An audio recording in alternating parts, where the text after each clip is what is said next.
This question asks us to calculate the flux density produced when a current flows through wire made into a solenoid. Basically, the idea is that the current flows through the solenoid, sets up a magnetic field inside the solenoid, and we want to calculate the density of the flux. Flux density is represented by B, or here which is beta, and so the idea is that flux density, which again we often represent as a B,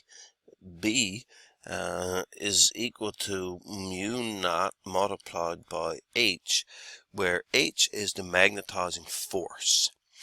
And so the magnetizing force H is equal to the magnetomotive force divided by the length of the magnetic circuit, and that gives us the number of turns in the solenoid divided by the current through it divided by the length of the solenoid, whereby, remember, the magnetomotive force is the number of turns in the coil multiplied by the current through the coil. And so if we combine these two formulas, basically we have then B is equal to mu naught multiplied by N times I over L.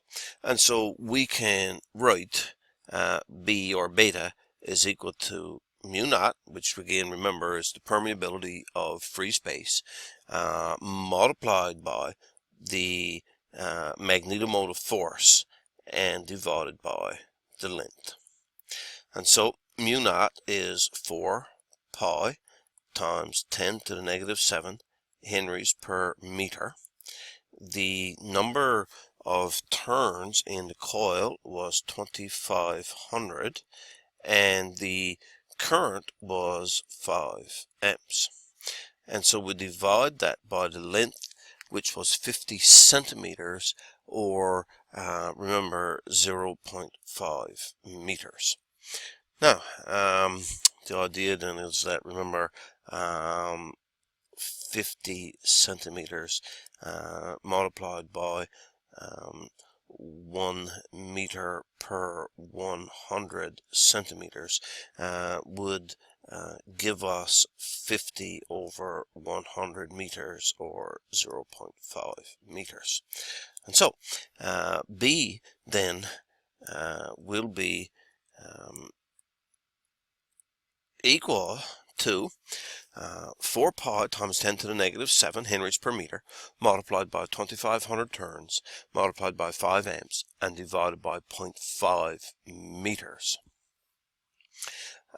And if we do the calculation there, we get 0.0314116 Webers per meter squared. And basically we want to call that a flux density of 31.4 milliteslas.